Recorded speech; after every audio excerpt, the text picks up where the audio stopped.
Hi, I'm Rob Alway with Great Lakes History Log. I'm standing in Rotary Park in Ludington, Michigan, and behind me was the scene of a murder in 1876, which is still unsolved to this day. And that's what we're going to talk about on today's Great Lakes History Log.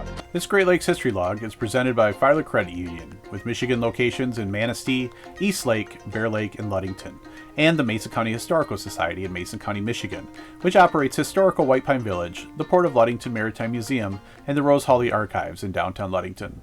Luther H. Foster was born in East Machias, Maine, on May 31, 1827, the son of Edward and Fanny Foster. He began kindergarten when he was 3 years old and graduated high school at the age of 17. He was known to have an aptitude for mathematics and mechanics. Like his father, he was an accomplished musician as well. In 1851, at the age of 25, he and his younger brother Edward rented a small sawmill in Ridgeway, Pennsylvania. They worked up to 18 hours a day and had one employee. The three men produced 6,000 to 8,000 board feet of lumber per day. In 1855, they moved to Oshkosh, Wisconsin, and were managers of a lumber business. That same year, on May 25th, Luther married Lucy Schramm in Camden, New York. They had two children, Frank and Edwin. In 1857, the Foster brothers moved to Stiles, Wisconsin, on the shores of Green Bay, where they worked for 7 years for Holt and Balcom, Iverson, and Whitcomb, and the Holt Lumber Company. In 1865, the brothers crossed Lake Michigan to Muskegon, where they worked for S.N. Wilcox for a year at the Eldred and Farr Lumber Company. The next year, they were hired by lumber baron James Ludington in Milwaukee, Wisconsin, to manage his vast real estate and lumber interest in Mason County. Ludington's health had been deteriorating, and he was having difficulty handling his affairs. At that time, Pere Marquette was a small village located around some sawmills on the inland lake now known as Pere Marquette Lake. The brothers devised a business plan for the management of Ludington's timber holdings and local real estate. They presented the plan to Delos L. Filer, a Manistee lumber baron, and raised $500,000 in capital, buying Ludington's interests and holdings, though Ludington continued to be part of the business. In 1869, Ludington, Filer, John McLaren, John Mason Loomis, and the Foster brothers formed the Pere Marquette Lumber Company. In 1873, the residents in the village of Pere Marquette voted to incorporate the town into a city and named it Ludington. Luther Foster was an active community member. Foster was in charge of platting the city. He also named all the main streets in the city and played a major role in getting the city of Ludington to become the county seat. He was on the Board of Education from 1868 to 1876 and helped establish both the Congregational and Presbyterian churches and played organ at church. He was also a leader in the temperance movement, the movement to ban alcohol.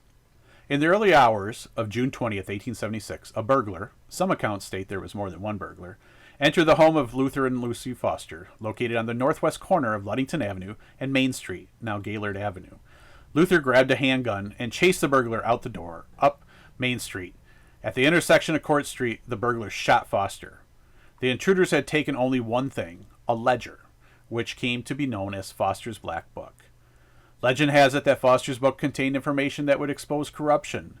The crime is likely the longest unsolved crime in Mason County, as the murderers were never caught. In her book, Sand, Sawdust, and Saw Logs, Frances Caswell Hanna described the incident. Quote, awakening in the night to find a prowler in their room, Mrs. Foster heard her husband exclaim, "You rascal!" The intruder fled, and Foster, grasping a revolver, followed.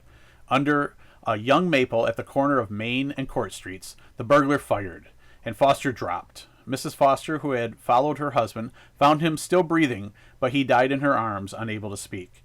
The crime remains unsolved. In his diary, 20-year-old Frank wrote, "Mother woke me up this morning about 3 o'clock saying that father had chased a burglar out of the house and there had been a pistol fired, then a cry of murder. We went out to see what the trouble was, and after searching about 10 minutes found father, dead, shot 3 times, by the person he had followed out of the house. We have passed a dreadful day." The book History of Manistee, Mason, and Oceana Counties, published in the 1880s and republished by the Mason County Historical Society in the 1980s, stated, probably no event has ever occurred in Ludington which produced such a profound sensation as did the assassination of Luther H. Foster by a burglar on the morning of the 29th of June, 1876. Quote, he was a man of great courage which never faltered through all the hardships of business trials, and his integrity never suffered during all his business career. He was prompt and determined in his decisions, earnest and resolute in all that he did. and his liberal heart and active hands were the beneficiaries of every good enterprise. At a regular meeting of the City Council held July 3rd, 1876, the following resolution was unanimously adopted. Whereas, in this inscrutable way of Providence, Luther H. Foster, one of our oldest and most valued citizens, has been stricken down by the hand of an assassin.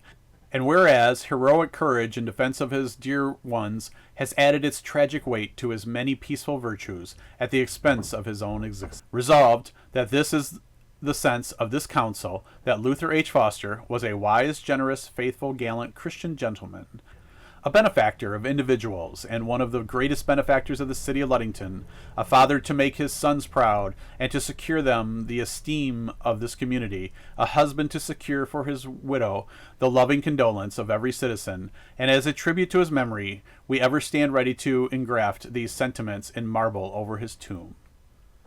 In 1905, Ludington's Union School District built a new Third Ward school on the south side of the 500 block of East Foster Street, across the street from Central School, the district's junior and senior high school, which was built in 1886. The teachers of the new school voted to name the new school building Luther H. Foster Elementary School. The building served the district for 62 years and was razed in December 1966. Following the razing of that building, another building was named Foster Elementary. That building, which was closed in 2021, served as the district's junior and senior high school until 1953, when a new junior high school was built on North Washington Avenue in Ludington. The high school students remained in the Central School building until 1957, and were then moved to the Washington Avenue complex, which now became a high school. A new junior high, named in honor of longtime Superintendent O.J. DeYoung, opened in 1965. In 2021, Ludington Area School District consolidated its 3 remaining elementary buildings and built a new preschool through 5th grade complex.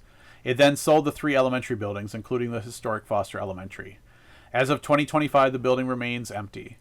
There had been plans to develop it into housing, but those plans have been put on hold due to legalities.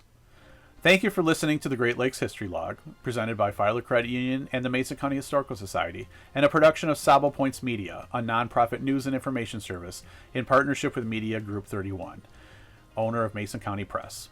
This story was written by me, Rob Alway, and is copyrighted.